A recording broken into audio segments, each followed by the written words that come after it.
अहमदाबाद में हुए plane crash मामले में इंदौर की एक बहू की भी जान चली गई। हरप्रीत कौर होरा अपने पति रॉबी से मिलने लंदन जा रही थी। 16 जून को हरप्रीत के पति का जन्मदिन था, लेकिन विमान हादसे में उनकी जान चली गई। अब हरप्रीत के परिवार में भी मातम पसरा हुआ है। हालांकि हरप्रीत पहले 19 को जाने वाली थी, लेकिन उनके पति का जन्मदिन था तो टिकट उन्होंने पहले करवा ली।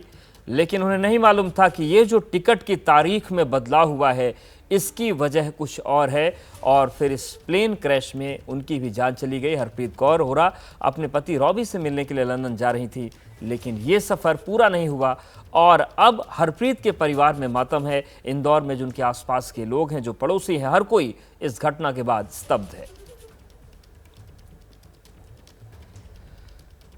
तो अहमदाबाद के विमान हादसे की जो दर्द भरी कहानी है वो पूरे देश से जुड़ रही है। उदयपुर में मोदी परिवार के लिए 12 जून की सुबह न भूलने वाला अंधेरा लेकर सामने आ गई। शुभ और शगुन मोदी अब इस दुनिया में नहीं है।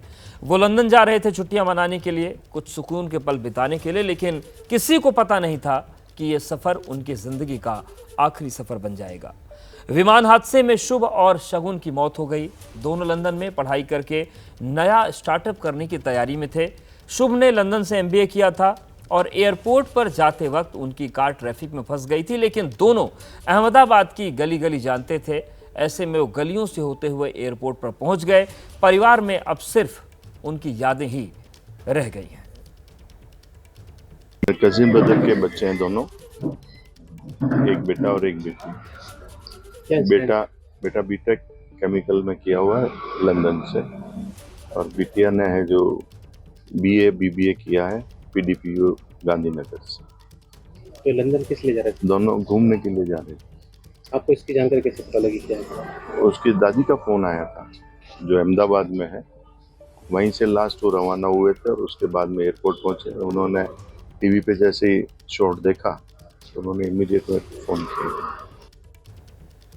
इस विमान हादसे के बाद चांदखेड़ा में भी दर्द की जो लहर हो पहुंची है। चांदखेड़ा के ईसाई परिवार ने अहमदाबाद में एयर इंडिया विमान दुर्घटना में अपने बेटे और बहू को खो दिया, जिसके बाद पूरे परिवार में इस वक्त दर्द तैर रहा है।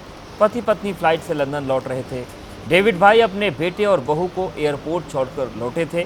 डेविड भाई ने बताया कि जब उन्होंने अपने बेटे को कॉल किया तो विमान में बच्चे रो रहे थे और थोड़ी ही देर बाद उन्हें पड़ोसियों ने विमान हादसे की जानकारी दी तो एयरपोर्ट छोड़कर आए थे, लेकिन अंदाज़ा नहीं था कि जब वो घर पहुंचेंगे उससे पहले ही ये बुरी खबर उनके पास आ जाएगी।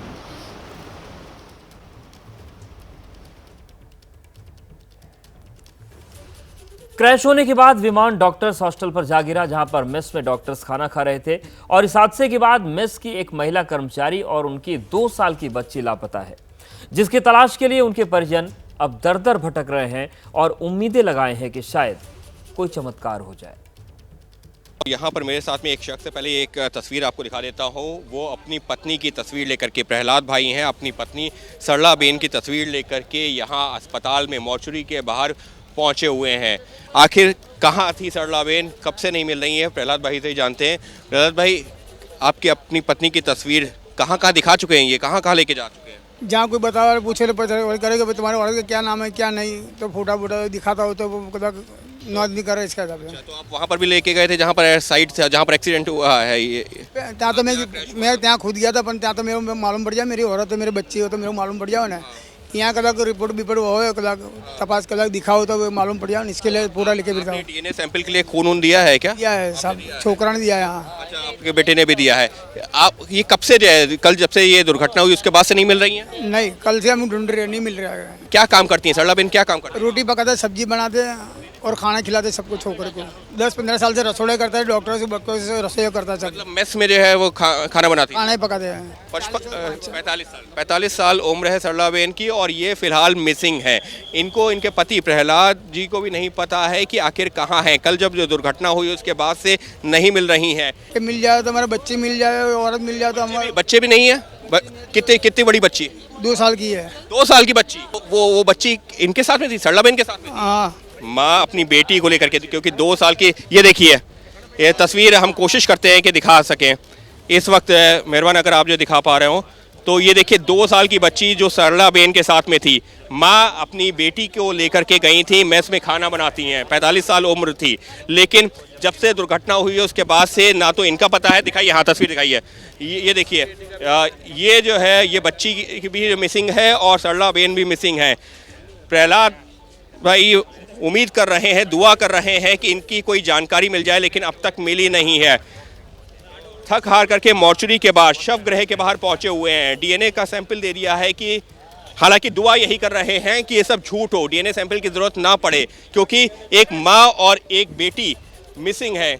उनके जो है बच्ची के 2 साल की बच्ची के पिता प्रहलाद भाई यहाँ पर ढूंढ रहे हैं। अहमदाबाद में हुए प्लेन दुर्घटना में मेडिकल स्कूल के छात्र मेस में खाना खा रहे थे और आखिर उस वक्त क्या हुआ, हमने मेस में मौजूद मेडिकल छात्रों से भी बात की, सुनिए। ये वो लोग हैं जिन्होंने बहुत बड़े स्तर पर मदद पहुंचाई कल, और क्या कुछ इन्होंने देखा समझना बहुत जरूरी हो जाता है। आपका नाम? राज, कल यहाँ पर क्या हो रहा था, आप लोगों को किस तरीके से पता लगा कि इतना बड़ा हादसा यहाँ पर हुआ? हम जब आए तब हमने खाली ये धुआं ही देखा था, और जब देखा कि इधर पूरा मतलब मेडिकल स्टाफ की ज़रूरत है, तब जब जी एम्बुलेंस निकली तब हम उनके साथ ही बैठ गए थे। और जैसे ही मतलब कुछ बॉडीज़ थी उनको लेने के लिए हम बार बार। कितने बजे के आसपास आप लोग यहाँ? ये शायद हम 2-2:30 बजे तक तो आ ही गए हो गए इधर। हाँ, तो फिर यहाँ तब तक आग बुझ गई थी या आग लगी? नहीं, आग बुझ गई थी, ज़्यादातर तो आग नहीं थी, क्योंकि फायर ब्रिगेड पहुँच गया था उसके टाइम से एकदम, और स्पीड से एम्बुलेंस भी सब काम पे तत्पर लगी गई थी। हालत देख के आपको लगा था कोई इसमें बचेगा? नहीं, हालत देख के तो नहीं लगा था कि कोई इसमें बचेगा, क्योंकि बहुत ज़्यादा ही स्थिति खराब थी, क्योंकि इतनी आग थी कि कोई बचने की संभावना। बॉडीज क्या एक पर्टिकुलर जगह में थी या फिर बिखरी हुई थी, क्योंकि आप कह रहे हैं आप लोगों ने कई शवों को निकाला है? बिखरी हुई थी वैसे बूढ़िया, जैसे जैसे मतलब खोदते जा रहे थे वैसे निकलती जा रही थी, ऐसा था। क्या मलबे के नीचे से बॉडीज निकली है? हाँ, मलबे के नीचे से भी बूढ़ी निकली है। कितनी बॉडीज लगभग आप लोगों ने कल निकाली?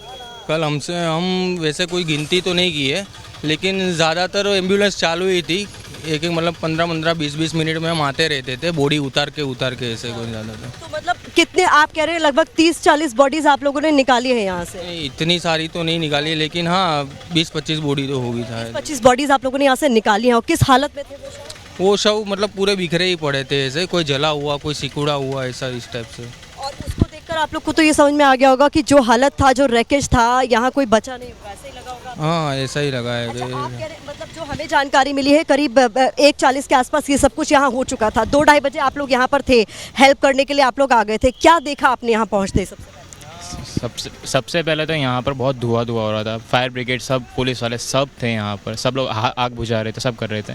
जैसे यहाँ पर आए, एक तो बहुत धुआं था, बहुत ब्लैक था, उसके बाद थोड़े जैसे धुआं शांत हुई, आग वग सब खत्म हुई, उसके बाद लोगों को हम निकालने लगे धीरे धीरे करके, जहाँ लोगों की बॉडियाँ बिखरी हुई थी वो सब थी। हम जैसे सिविल में काम करते हैं, वी आर वर्किंग प्रोफेशनल्स, तो हमको जैसे ही पता चला हम सब लोग एम्बुलेंस के साथ में निकल के यहाँ पर आ गए। हम सबकी मदद कराने लग गए, सब हो गए। कल का हादसा रियल में बहुत डेवास्टेटिंग था। तो दर्द की अनगिनत कहानियां सामने आ रही हैं, लेकिन इस बीच सबके मन में सवाल यह है कि अब ये पता चल जाए कि इसके पीछे कारण क्या था हादसे के, और वही इस वक्त जांच चल रही है। इस बड़ी खबर पर लगातार निगाहें बनी है।